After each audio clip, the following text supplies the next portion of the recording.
stuudios on ajakirjanik Heimar Lenk. Eetris on tema autoriprogramm. Tõepoolest, reipad lõõtsahelid ja kukkede kiremine saab tähendada ainult ühte asja. Nimelt kuskil läheduses asub Heimar Lenk ja see ta siin ongi siis 8. detsembri hommikul, kui kell on 8 mõned minutit pealekauba ja aasta on 2025 ja võin välja kuulutada, et show saab kohe alata. Show goes on, kuidas see vanasti öeldi, lugu oli ka veel selline. Tere hommikust, head Kaku raadio kuulajad, tere hommikust Meelis. Oleme rõõmsad, et saame istuda, et lambid põlevad, võimendajad on soojaks köötud ja mikrofonid töötavad, sest maailm on läinud niivõrd ärevaks, et siin juba homse päeva suhtes vaatad alati kindlust ei olegi, kuhu minna, mida teha.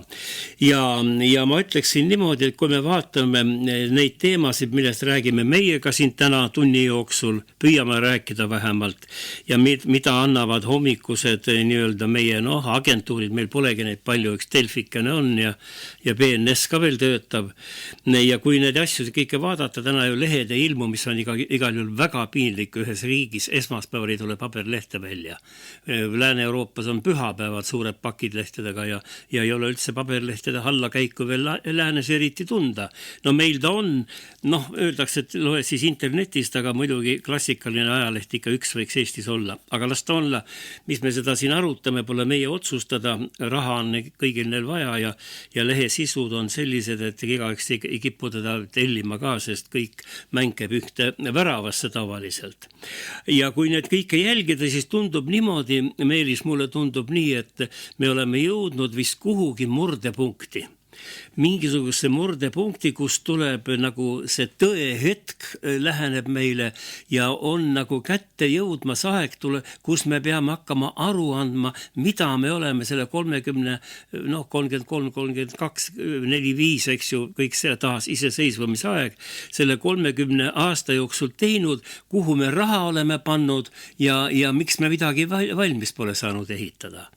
Ja näiteks, kui ma võtan siin praegu välja värske Heido Vitsuri, üks tuntumaid majandusteadlasi, meil üks kainemaid hindajaid, kes niimoodi tasakaalustatult hindab seda olukorda, siis ta ütleb eile õhtu ilmunud loos Delfis, et ma tsiteerin, et Eestil on vaid halvad ja väga halvad need valikud. Ja meie SKT või siis see rahvuslik kogu produkt või ütleme, nimeta kuidas tahad teda, on olnud aastaid languses ja juba 2008. aasta kriisi ajast peale ei ole me majandus eriti kosunud. Need on tõehetke sõnad, need on väga valusad sõnad, aga nii see asi on ja mulle tundub, et me peame hakkama tegema varsti inventuuri, et mis selle 30 aasta jooksul siis kuhu rahad on läinud ja mis me oleme selle eest saanud ja kes on siis võimul olnud ja ütleme siis nii, et kes siis vastutab, võiks küsida, et see 34 aastat, mis on siis olnud, et kuhugi on kohutavad rahad väikese Eesti jaoks kadunud, aga keegi pole küsinud aruannet, aga mis siis me sellest saanud oleme ja kuhu me suundume ja kuhu me läheme. Minu teada pole meil mingisugust, või ma pole vähemalt küll tähele pannud, milline meie lõplik eesmärk on. Ma ei tea, kas sina tead, kuhu poole see Eesti rahvuslaevuke tüürib nii-öelda, et kuhu me tahame jõuda? Mina seda ei tüüri, ma ei oska sulle midagi kosta selle peale. Sa oled suur tüüri ja su käes on terve eeter ja hulk raadiokuulajaid ja nupud ja eeblid. Ja... sa oled tähele pannud, et sellest suurt midagi ei muutu. Sa võid siin näiteks kas või seda sama valimiste juttu rääkida ööd ja päevad, aga pandeemia ainult süveneb. Täna räägime jälle. Tõesti, jah. Ma tahan sulle öelda seda, sinu jutule kinnituseks. Ma tegelen praegu nii-öelda, aeg on kätte jõudnud arhiividega ja meenutustega.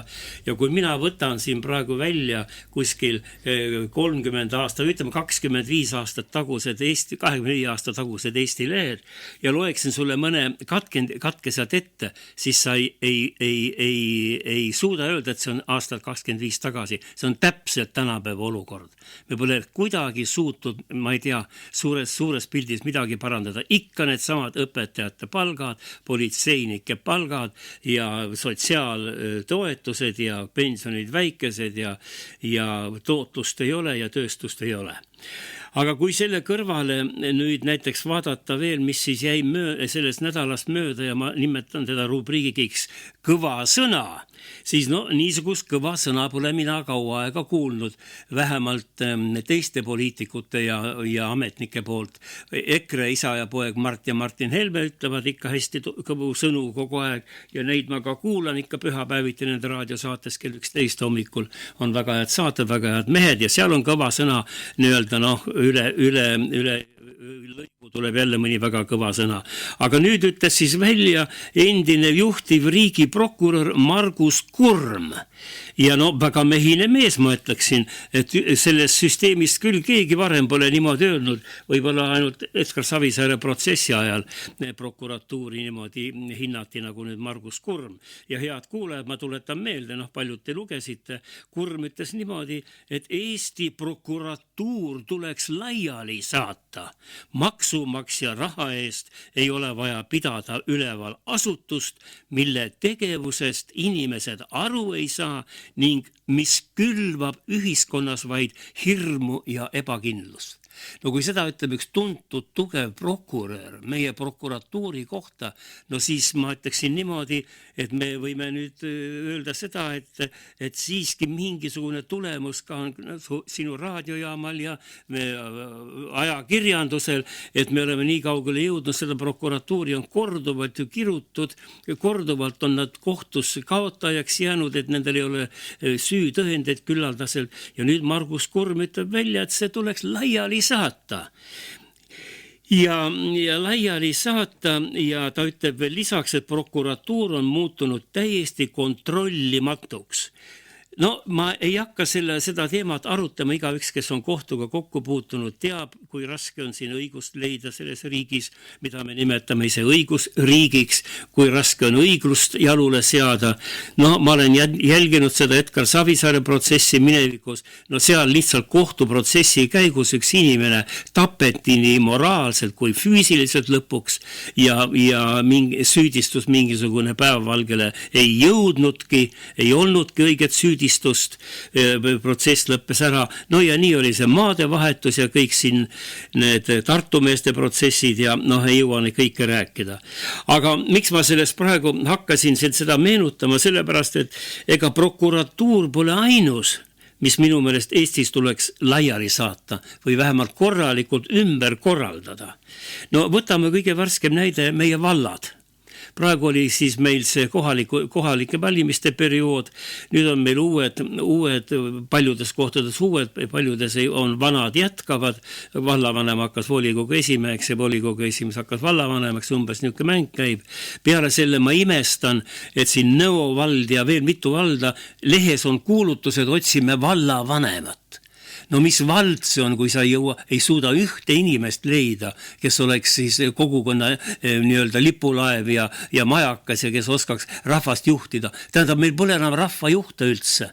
Rahvarinde ajal neid igas külas sündis rahvajuhte ja väga tugevaid rahvajuhte. Ja nüüd me otsime võõrast vallas kaugelt maa tagant tuleb siis Kihnu saarele tuuakse, eks ju, kusagilt sealt, ma ei tea, Kohtla-Järve kandist tuuakse mõni mees või Savisaare pojale pakuti välja juba ju. See teeb kuidagi sõnatuks ja ei saa aru, et mis siis toimub nüüd. Nüüd ei ole inimest leida vallas. Vallas on meil 3-4-5 tuhat inimest, eks ju, tavaliselt koos seal. Ja teine asi, mis muidugi täiesti ängi tekitab, on see, et vallavalitsus tuli kokku, esimene punkt volikogus vallavanema palga tõstmine. See on ikka vapustav. Neid on palju siin kirjutatud, pea igas vallas tehti seda, aga siin on kohe, vaatame Urmas Klaas, eks ju, Tartus, tema palk oli 7745 eurot ja ühe nii-öelda näpu klõpsutamise või arvutiklahvi alla vajutamisega tõsteti see 8600 peale. Enne oli siis 7745, uus palk on 8600. Kas siis Urmas Klaas läks nüüd paari kuuga targemaks ja läks ta siis võimekamaks ja kui sa vaatad, mis Eesti keskmine palk on, siis see 8600 tekitab nagu mingisugust tunnet, et mis te ronite sinna kohtadele ainult palga pärast. Ma saan aru, kui on esimene istung, siis peaks kuulama mingi programm, kõne ja tänama valijaid ja pidulikult tähistama seda ja et nüüd hakkame jälle kui uutmoodi minema. No uutmoodi minekust räägivad kõik ja pooled jätkavad samas ametis edasi.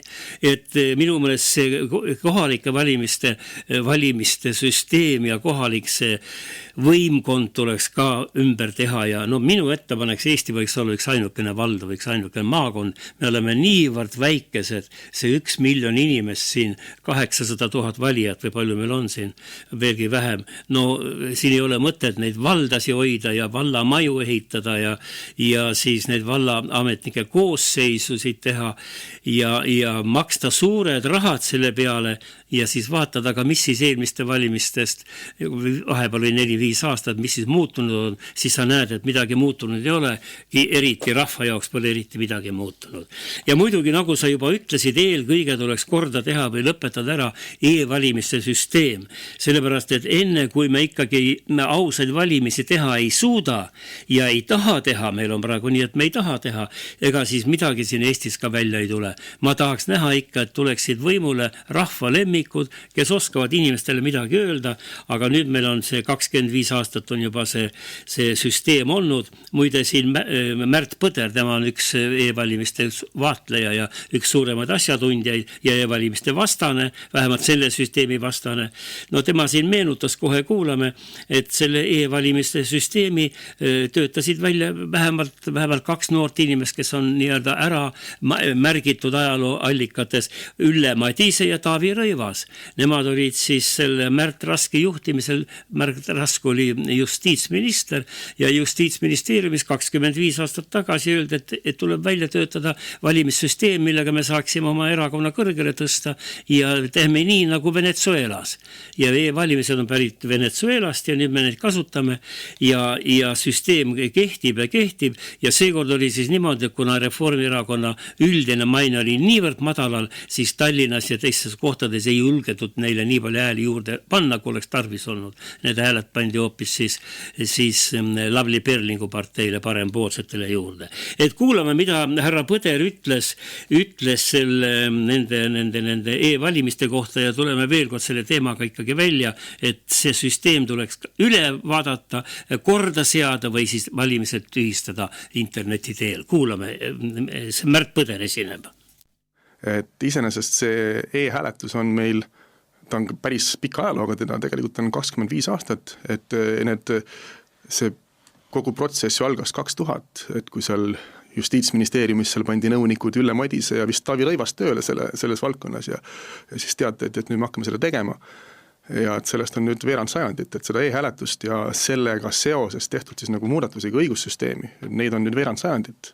Ja need on siin tasapisi oma mõju avaldanud nii nagu ühiskondale endale kui ka siis sellele jaoskondades hääletamisele ja selle korraldusele. Ja selles mõttes see näitab, et see kogu see protseduur on seal ikkagi nagu ligadi-logadi, nad ei saa aru, et mis turvaprotseduure nad seal järgivad ja et mida nad seal peaks tegema. Ja iseenesest minu meelest see hääletamise salajuses, seda on hea võrrelda tegelikult riigisaladusega. Et kui meil on riigisaladus, siis kui ma tahan riigisaladusega tutvuda, siis see toimub ütleme, spetsiaalses ruumis. Seal on seinad kaetud mingisuguse materjaliga, mis ei võimalda seal raadiosignaali sealt välja saata ja edasi. Ma annan ära oma telefonid ja muud asjad, ma seal ei või teha märkmeid ja siis ma istun seal ruumis, tutvun selle riigisaladusega ja siis lähen sealt, astun sealt välja, olen täpselt sama näoga nagu enne, eks ole, aga mul on siis ajus on nüüd riigisaladus. Et iseenesest, kui mõelda kõigi valijate häälte salajasusele, kõigi Eesti valijate hääl, et kas keegi tohib teada, kelle poolt mina hääletasin ja kõigi teiste valijate hääli samamoodi, siis see on minu meelest sama olulisusega nagu muud riigisaladused või isegi olulisem saladus. Ja kui selle saladusega käiakse ümber niimoodi, et seal kiipkaardid siin, kiipkaardid seal, teibime ei teibi, et mingisugused arvutikastid tulevad, neid tassitakse kaenlas lihtsalt Riigikogu koridorides, ilma mingisuguse järelevalveta, neid inspekteerida sõltumatud osapooled ei saa, lihtsalt öeldakse, et see arvuti tuli meil tekkis igapäevaste tööprotsesside käigus ja selles arvutis me nüüd tegime selle salavõtme, eks ole, siis see ei ole see, kuidas riiklikke saladusi hoitakse. Riigisaladust, aga ka siis valimissaladust, mis minu meelest on vähemalt sama oluline saladus kui siis muud riigisaladused. ja siia nüüd rubriiki Kõva sõna võiksime tuua ka meie siis veteran sõnakunstniku, siis minister Jürgen Ligi sõnad, mis ta ütles eelmisel nädalal Riias toimunud kapitaliturgude konverents, oli seal mingisugune, ma täpselt ei tea, kuidas see nimi oli, pole öeldud selle konverentsi nimi. Ja seal ta ütles oma kõnes välja, et Eesti, ma tsiteerin nüüd, Eesti pensionisüsteemi tulevik hirmutab ministrit, kuna pensionäre ootab ees tulevikus suur varanduslik lõhestumine. No see on ikka jube lugu, siis tähendab, kui need viimased, kes siis veel oma viimased veeringud andsid uue vabariigi sündimiseks ja andsid ära kõik selle varanduse, mis siis nõukogude ajal sai siin kokku ehitatud ja toodud, kõik võeti üle ja nüüd on siis nendel pensionirahadega ka õhtalasi, et no see on ikka jube mõelda selle peale. Ja no Ligile tuli hulk neid kommentaare, jubedaid isegi, no ma loen ühe ette, ma arvan, et keegi ei solvu selle peale. Tsitaat tuleb nüüd. Reformierakond on võimul olnud üle 20 aasta ja saanud kõiki asju korraldada, sealhulgas ka pensionisüsteemi. Ja nüüd need laiutavad käsi, et keegi teine on süüdi, et tulemuseks on pensionäride ebaõiglane saatus. Aga küsime, kes tegi? Ise tegi, oravad ise tegid. Kes tõukas Eesti hävingu äärele? Oravad tõukasid. Ja siis kommentaator ütleb, et on üks lahendus olemas. Reformi kurjategijad tuleb vastutusele võtta ja karistada riigi kriisi viimise ja selles vägisi hoidmise eest. Ja kogu see erakond tuleks laiali saata ja hajutada vanglaid mööda laiali, et rahva kurnajad ei saaks enam kunagi nii lihtsalt kokku tulla ja organiseeruda.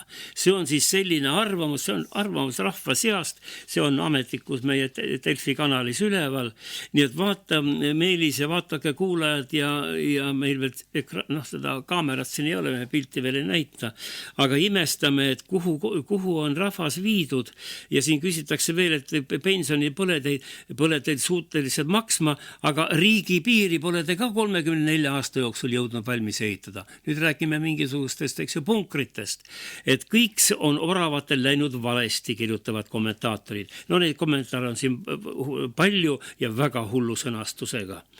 Ja siis nüüd, kui me tuleme selle majanduse juurde veel sügavuti läheme, siis Heido Vitsur, tema tuli jälle kõva sõnaga välja. Mul on täna juba meelis 3 kõva sõna ja Heido Vitsur ütleb siis seal Postimehe saates, ütles niimoodi, ma tsiteerin, Marxil on õigus, kapitalistid müüvad endiselt nööri, millega lasta end üles puua.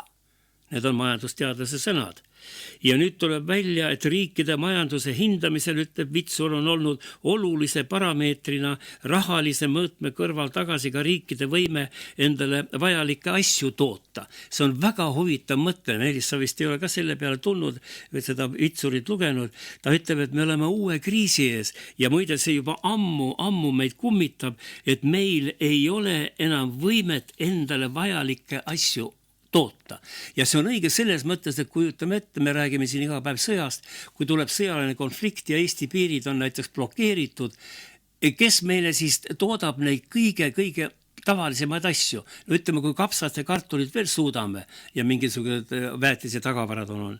Aga kust me saame siis näiteks, ma ei tea, hambapastat, kes toodaks, hambaharja, kes toodaks. Ma praegu panin siin, sügis tuli, läksin panima neid hiirelõkse üles, vaatan, kõik on import. Eesti ei suuda hiirelõksusi toota. Ja suvel panen pesu üles, vaatan, kõik on import, need pesunäpitsed või pesupulgad, kui me nimetame. Me isegi neid ei suuda toota. Palkmaju me tootsime, see turg läks ka lõhki, nüüd mõned firmad veel vegeteerivad, et see on Vitsuril väga õige mõte, et mis teha, kui tuleb kriis ja meil on vaja iga päev asju toota. Aga meil ei ole võimet ja meil ei ole tootjaid ja meil pole välja see arendatud üleüldse. Kas või ma ei tea, mõni laud või tool või nüüd Valgas pannakse ka see vana Sangar, eks see õmblusvabrik pannakse kinni, 5-60 inimest tänavale. Tähendab, miks pärast ma ütlesin, et meil on ikka pöördepunkt saabunud. Vaat nüüd tuleb küsida Mart Laari valitsuse käest, 2 valitsust oli tal, et miks pärast oli vaja kõigepealt suretada välja ühismajapidamist, läks meil põllumajandus läks kohe alla, praegu on ta kosunud, aga ikkagi me hinnaturul ei suuda võistelda, sest importkaup on palju odavam, tootmine on palju odavam kui meie oma ja näiteks nad ütlevad, no sisendhinnad, kütus ja kõik on kalliks läinud, aga ma küsin, nüüd on Eesti kohaliku õuna kilo tõusnud üle 5 euro. No kus kohal seal see bensiinikulu siis on? Korjad kokku korviga seal ja viita siis turule ja nüüd on 5 eurot ja lähed ostab Poola õunu, saad 50 sendiga või 80 sendiga, eks ju. Et vaat need asjad panevad mõtlema ja Vitsul tuligi targa mehena küsima, et aga kui homme on konflikt, kus me saame? Meil pole enam ju ka olemas farmaatsiatehast, mis vanasti oli Tondil asus. Tegi igasugu tablette ja kõige lihtsamaid asju, rääkimata keerukamatest.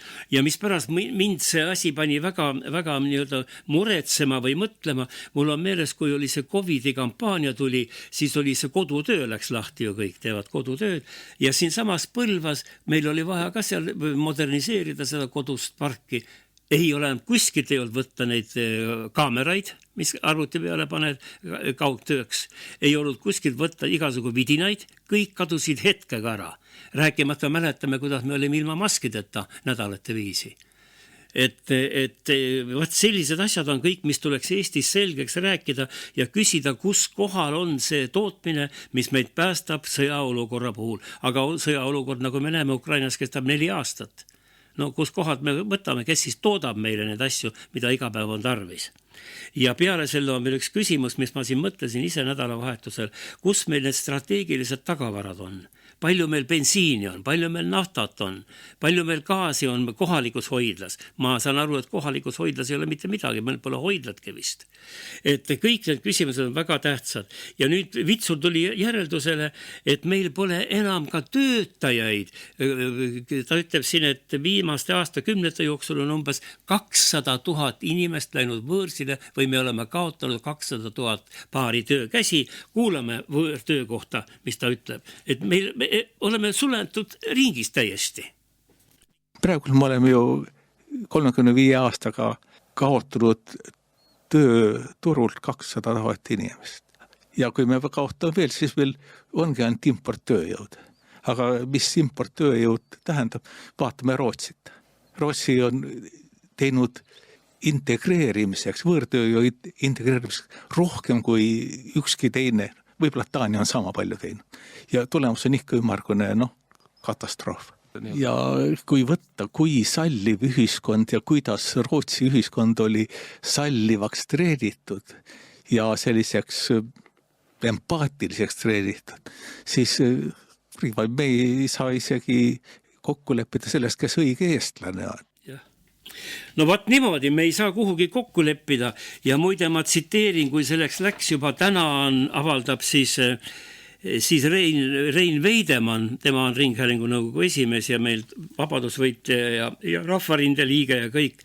Ja tema avaldab ühe artikli, mis tasuks läbi lugeda ja ta räägib sellest samast asjad, mida Vitsul ütles, me ei tea enam, kes on õige eestlane. Ma tsiteerin Veidemanni, mida ta täna hommikul siis Eesti rahvale ütleb ja kutsub lugema.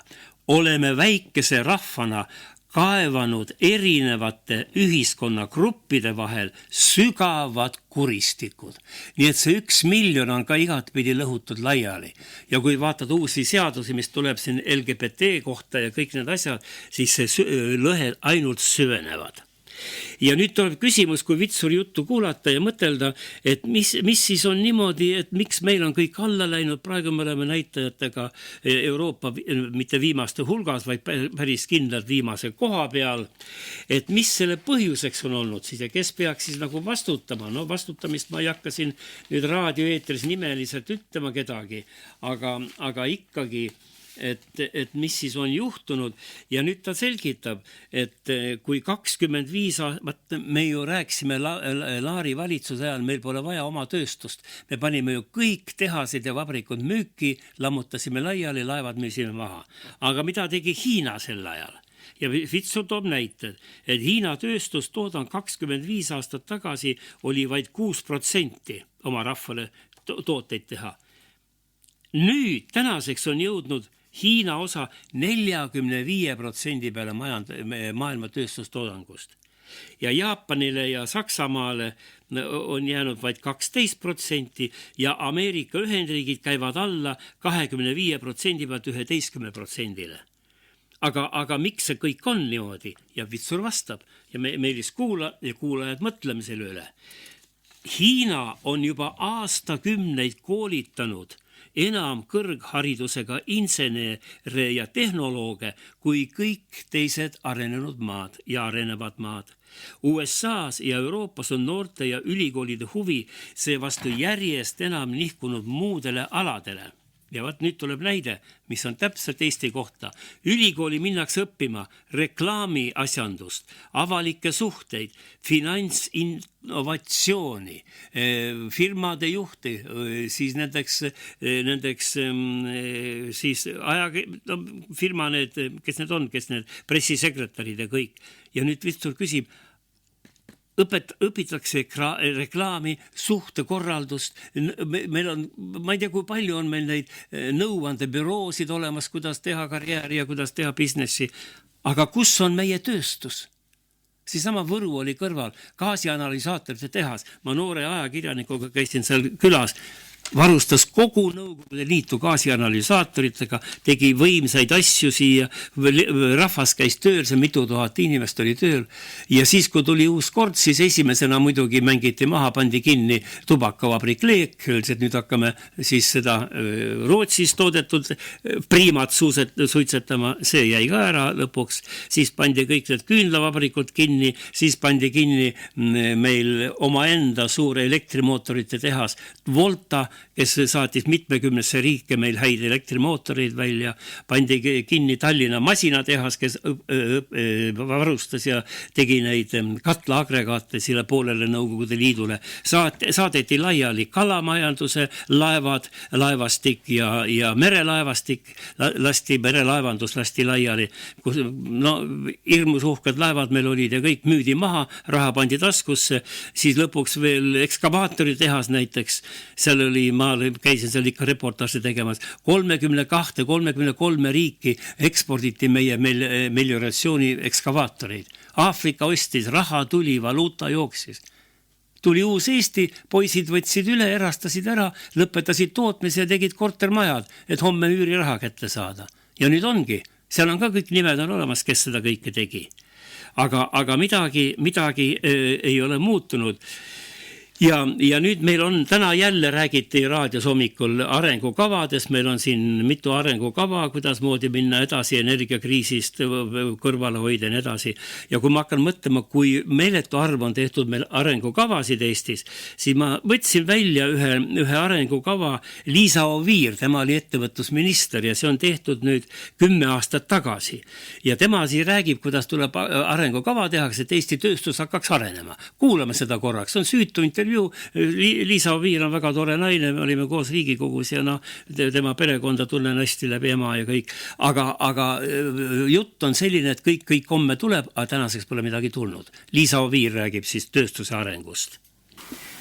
Eesti tööstus on heas seisus, aga seal on neid kohti parendamiseks on tegelikult päris mitmeid, et eelkõige on Eesti tööstuse probleem on just nimelt selles lisaväärtuse pooles. Ja selleks, et anda Eesti tööstusele siis uut arengutõuget, ongi Majandus- ja Kommunikatsiooniministeeriumil väljatöötamisel see viidatud tööstuspoliitika, et me sooviksime seda näha siis arengukavana, mis vaatab seda kogu sektorit ühe üldise komplektina ja proovime kaardistada selle töö käigus siis ära probleemid, mis sellel sektoril on, mis neid takistab arenemast ja koostöös siis, tihedas koostöös sektoriga pakkuda välja ka lahendused ja need ellu viia. No praegu on alles pooleli siis konsultatsioonid selle sektoriga, konsultatsioonid ettevõtjate erialaliitudega. Sealt edasi me läheme siis reaalse tööstuspoliitika välja töötamise juurde või kokkukirjutamise juurde, järgnevad siis ekspertiisid, et me plaanime selle saada valmis siis järgmise 6 kuu jooksul ja siis saab juba hakata vaatama, kuidas see järgnevad, kui kiiresti ta siis nagu ellu rakendub reaalselt. Muidugi meie huvi on teha sellist dokumenti, mis rakenduks ellu ja tooks reaalset kasu siis ettevõtjatele ja tööstusele, mitte lihtsalt nagu kirjutada midagi kirjutamise lõbu pärast, et sellel pole kunagi mõtet. Vaat niimoodi siis, head kuulajad, tore naine Liisa Oviir rääkis ja viskas siis nii-öelda tuleviku visioone meile ja nüüd, kui me küsime, see oli 10 aastat tagasi tehtud intervjuu, mis siis tänaseks on, kus me tänane tööstus on siis, kuidas seda arenguplaani siis täideti, Vitsur ütles otse välja, et kui läheb jamaks, ei ole meil mitte mingisugust kohaliku tööstusega, kohalike kaupu ei suuda me teha. Ja nii nagu ma ütlesin, et e-valimised võiks lõpetada, et teada saada rahva arvamust, tehti siin üks uurimus praegu Eesti perekondade seas ja Eesti väärtuste kohta. Ja nüüd ma loen ette, mida rahvas arvab elust, mida tuleks teha. Ja tabel on siin Postimehes ära toodud sel nädalal ja siin ütleb niimoodi, perekonna inimesed ütlevad niimoodi, naised, mehed segamini ja üksikvanemad ka ja nii edasi, aga põhiliselt on vastanud normaalne perekond, siis mees ja naine ja nende lapsed. Ja siis on nende arvamus, astmelist tulumaksu rahvas toetab üle 60%. 60% ütleb tehke astmeline tulumaks. Esmakaupade hinnad on vaja alla viia. Seda toetab 70%, ütleb, et kaup on kallis võrreldes meie palkadega. Tuuma elektrijaama rajamist toetab ka muide 60%, et aitab sellest pullist, sellest kallist elektrist. Nagu EKRE ütles eilse raadiosaates, et meil tuleb, praegu on ju metsikud hinnad laes, aga meil normaalne oleks 30 senti kilovatt-tunni eest maksta, aga mitte nii nagu praegu. Ja siis öeldakse niimoodi, metsa raiumise vähendamist toetab 73%. Inimeste silmade all raiutakse metsad maha ja tühjagi raha pannakse tasku ja viiakse välismaale. Presidendi otsevalimist toetab 70% inimesi ja rahva algatatud neid rahvahääletusi näiteks, et korraldada seal neid igasuguseid küsitusi, toetab 72%. Nii et siin on pilt sellest, mida inimesed arvavad, aga tegelikkuses on kõik asi vastupidi. Valitsus ütleb, et mingisugust astmelist tulumaksu pole vaja, ei ole vaja midagi hindasi alla lasta, las olla kõrged hinnad ja nii edasi ja nii edasi. Ja siin ongi niimoodi, Vitsur ütleb, et tänane seis on meil Eestis selline, et oleme juba aastaid ilusatesse juttudesse, et olukord majanduses võib järgmisel aastal tunduvalt paranema hakata, suhtunud ja kuulanud neid ja sellesse siis uinunud. Kõigele vaatamata loodame, et jälle järgmine aasta on parem, ütleb ta siis selle Eesti kohta. Et meil pidevalt ajab ju meie Eesti Pank ja valitsus ajab ju pidevalt seda juttu, et ikka läheb paremaks. Aga ma tahan öelda siia seda veel vahele, et mul on siin ka leht Terve Postimees, kus on Peeter Raudsepa intervjuu teha. Siis on öeldud niimoodi, et tema ütleb nii, tõsine mees, aus inimene paistab oleva, ta ütleb nii, ma tsiteerin, kui sakslased ütlevad majandusseisaku ehk surutise kohta stagnatsioon, siis meie räägime pikast taastumisest. Niimoodi heldelt ütleme rahva kõrva, et nad ei saaks aru, millega tegemist on. Hullem veel, ütleb Raudsepp, sakslased ütlevad välja, et teevad midagi. Meie aga igati pehmendame seda probleemi. Majandusseadused ei hooli sellest, kui me rahvale udu ajame. Majandusseadused lähevad ikka omamoodi edasi. Ja siis ta küsib niimoodi, et kas on tema ju seda konjunktuuriinstituuti juhtis, et kas teda on survestatud ja toob välja, ma ei hakka siin tsiteerima, ta ütleb, et otse. Öeldi ette umbes, et millised numbrid peavad olema ja kui ta neid numbrid ei produtseerinud, siis anti uurimus hoopis Statistikaametile ja see tegi ära see, mis vaja on.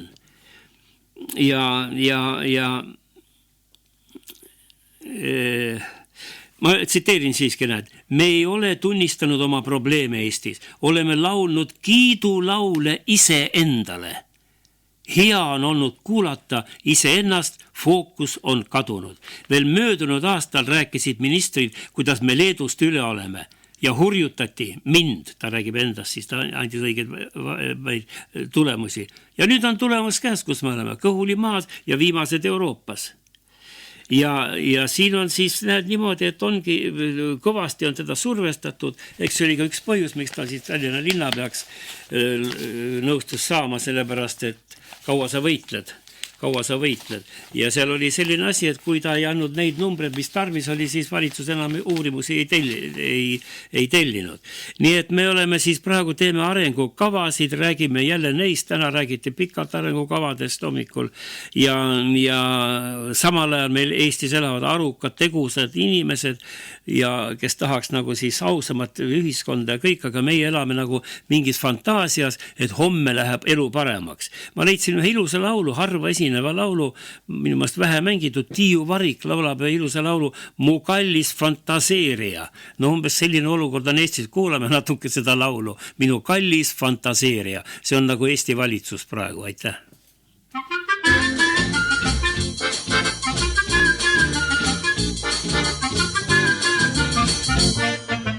Soovisid ka seekord minuga jalutada saa.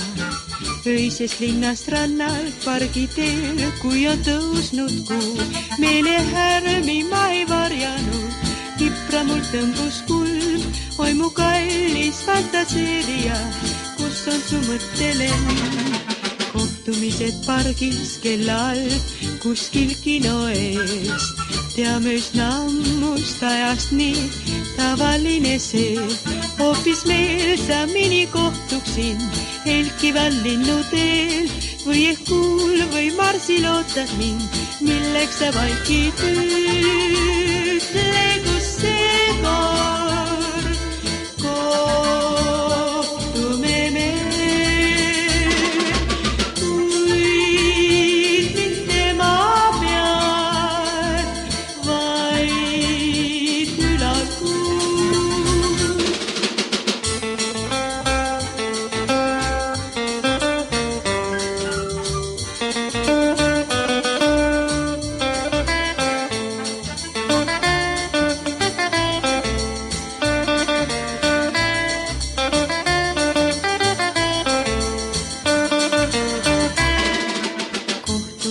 Pargis kellal, kuskil kino ees. Teame üsna ammust ajast nii tavaline see. Hoopis meelsamini kohtuksin helkival linnuteel. Või ehk kuul või marsil ootad mind, milleks sa vaikid ütle, kus see kord kohtume me.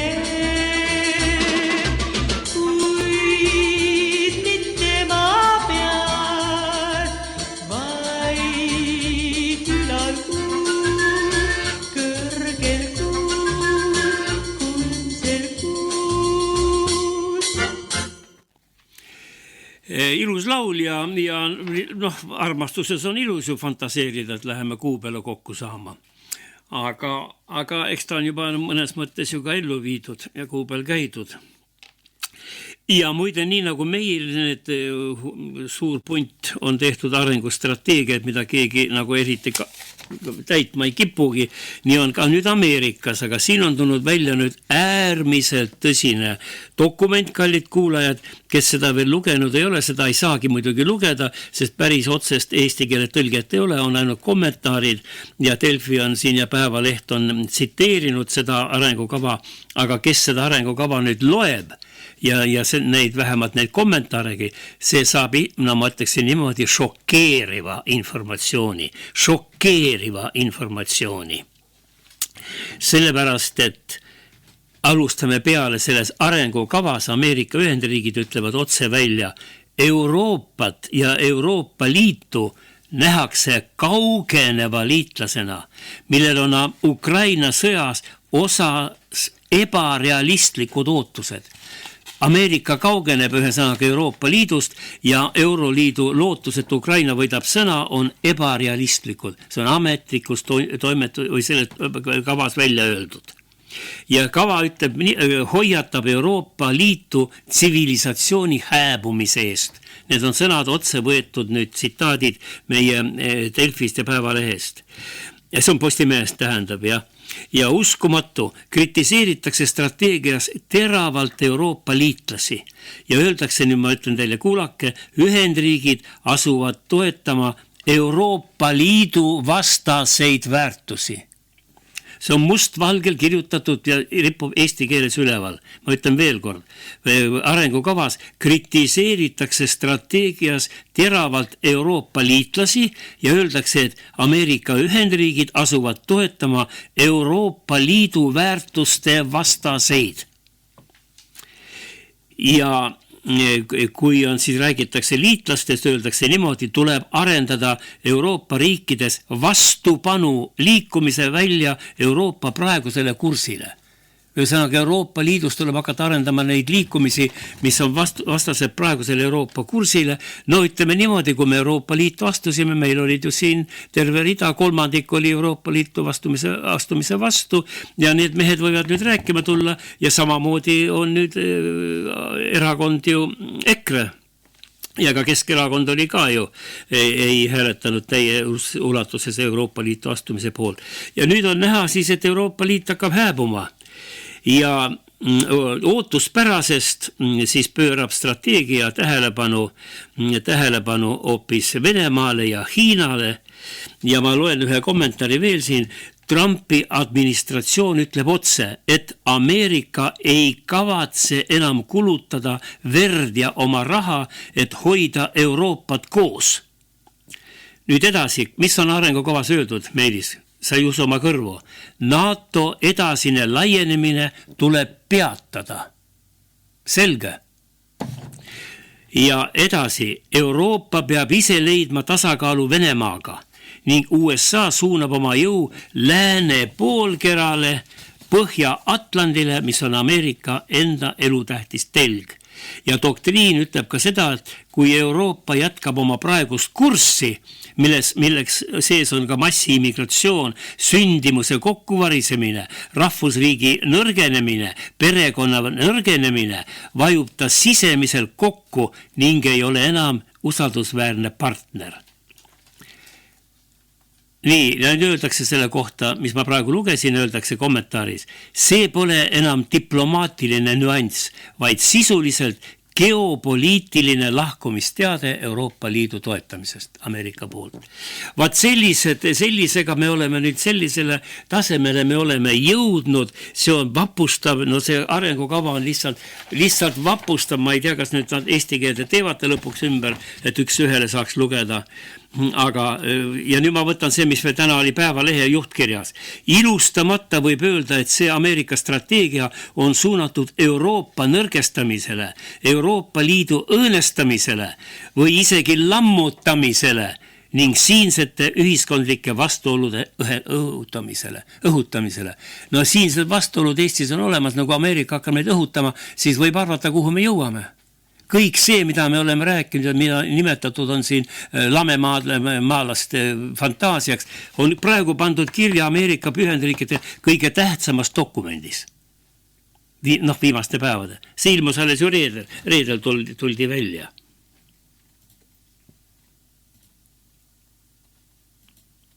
Jah.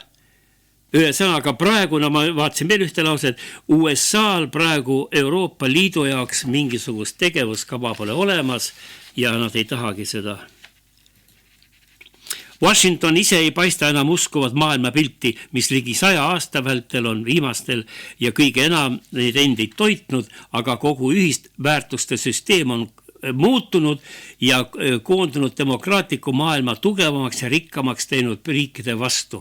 Ühesõnaga maailmapilti, mida just ameeriklased kõige valjemini kuulutasid ja jutustasid, on ümber mõeldud ja uus maailm on sündimas. Nii et lugege, see on vapustav, mis on. Ja kuulame siia juurde nüüd. Tähendab, kohe kuulame intervjuud juurde või ühte helikatket, aga ma tahan öelda seda, milline seis on siis Ukraina rindel praegu. See on ka jällegi vapustav. Iga päevaga Vene väed liiguvad edasi.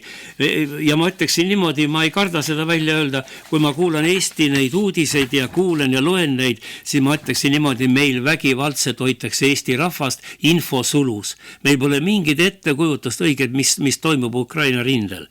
Siin on ju praegu praegu Pokrovsk võeti ära, suur keskus, mille kaudu käis varustamine.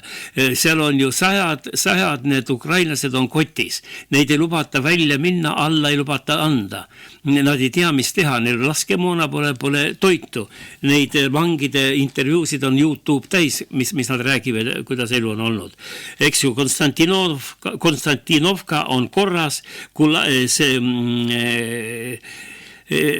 see samane Pakrovsk on siis läinud, Novopavlovska on läinud, Aleksejevka on läinud, Kuljai poole on läinud, nii et ma loen, need on viimaste päevade külad, aga nende külad on meie mõttes väike linnad. Et pilt on kohutav selles mõttes, et kui rääkida veel, et tuleb rahastada, siis paistab niimoodi, et ei ole olemas seda võimalust, et nüüd see Ukraina võidaks selle sõja, et aeg oleks hakata tõepoolest rohkem läbi rääkima ja raha kokku hoidma.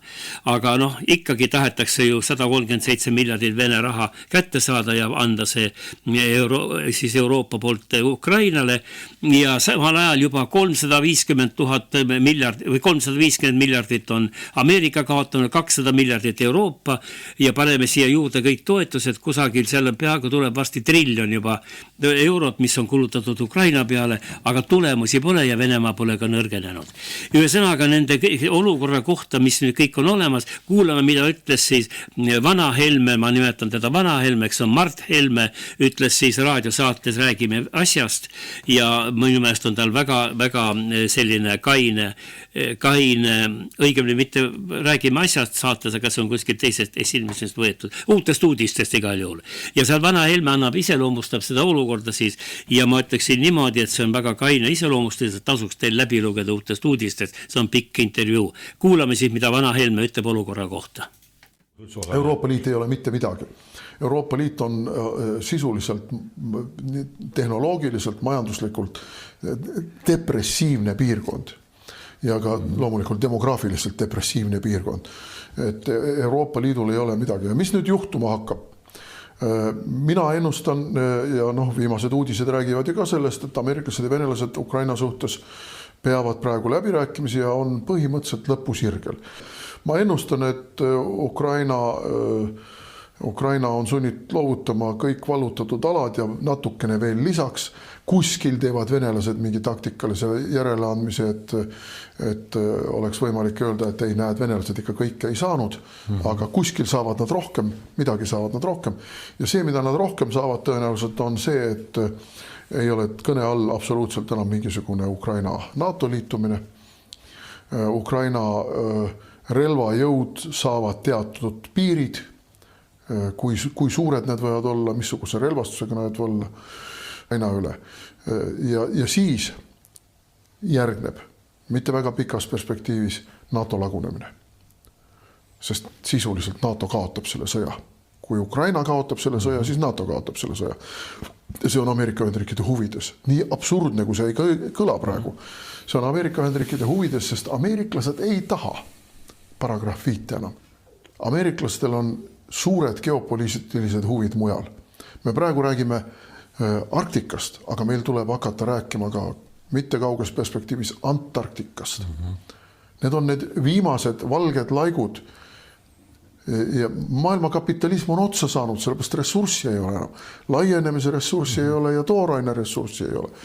Ja nende pärast tuleb suur rebimine ja sellepärast ameeriklased soovivad piirata konkurentide arvu nii väikseks kui võimalik. Nagu öeldud, Venemaa, Hiina, Ameerika.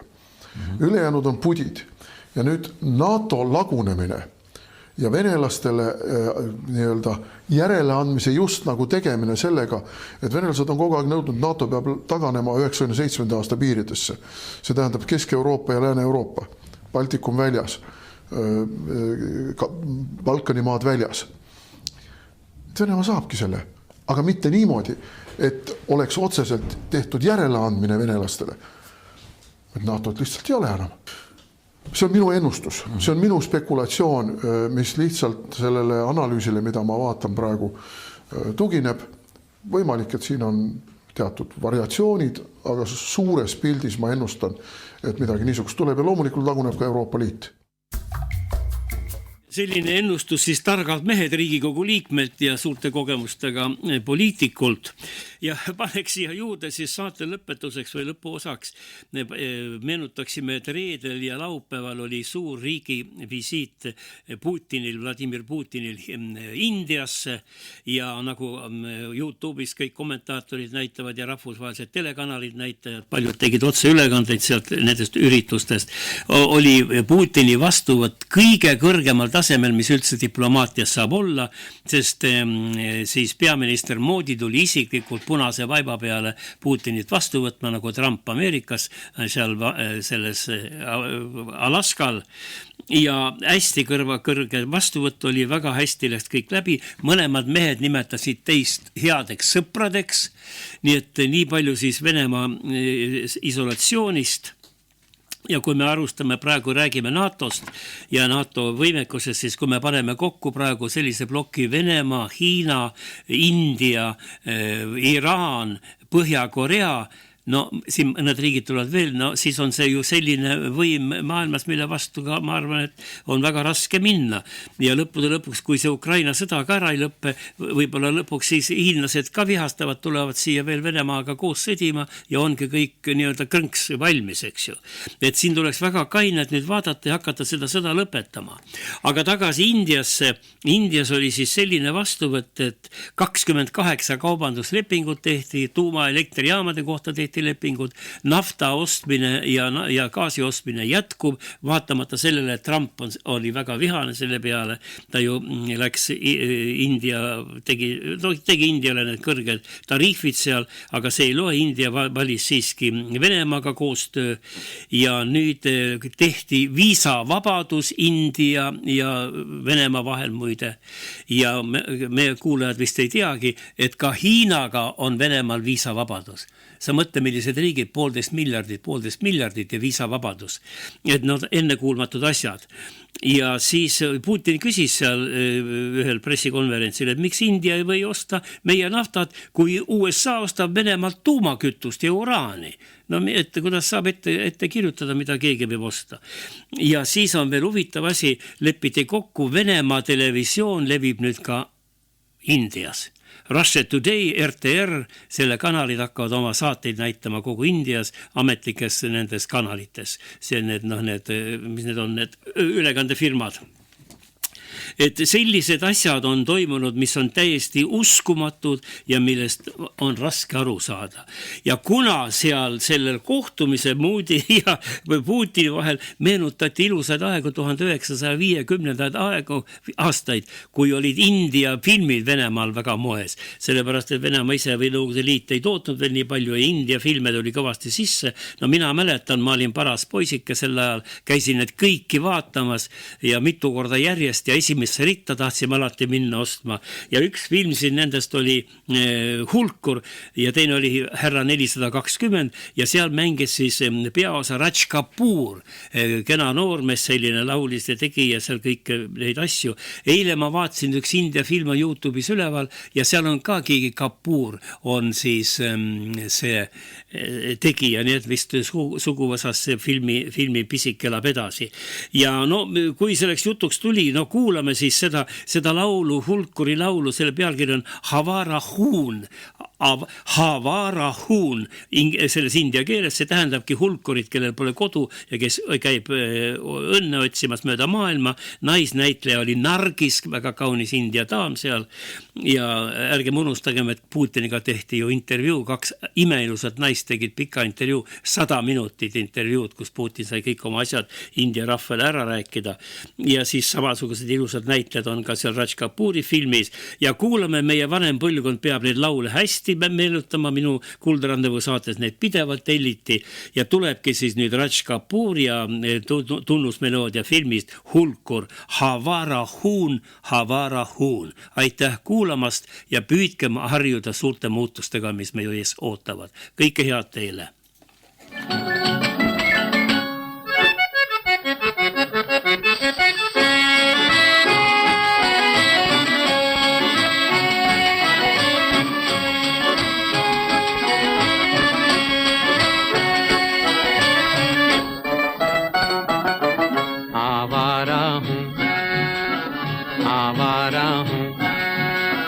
या गर्दिश में हूँ आसमान का तारा हूँ, आवारा हूँ, आवारा हूँ। या गर्दिश में हूँ आसमान का तारा हूँ, आवारा हूँ।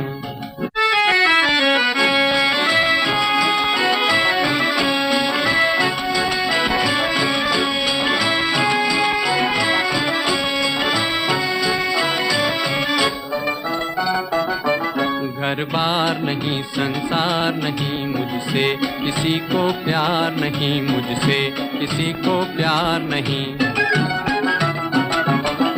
उस पार किसी से मिलने का इकरार नहीं, मुझसे किसी को प्यार नहीं, मुझसे किसी को प्यार नहीं। सुनसान नगर अनजान डगर का प्यारा हूँ, आवारा हूँ, आवारा हूँ। या गर्दिश में हूँ आसमान का तारा हूँ, आवारा हूँ।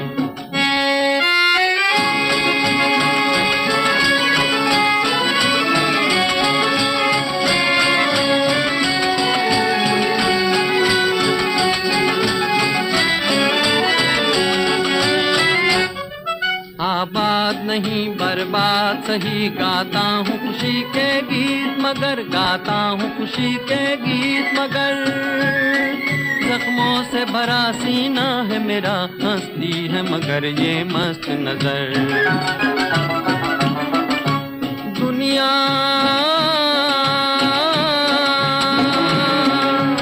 दुनिया मैं तेरे तीर का या तकदीर का मारा हूँ,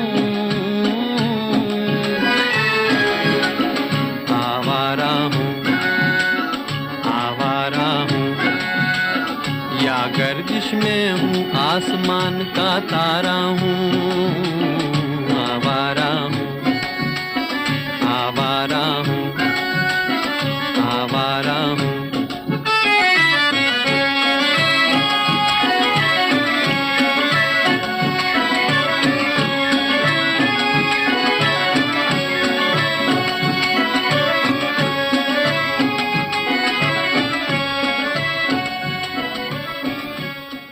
Stuudios on ajakirjanik Heimar Lenk.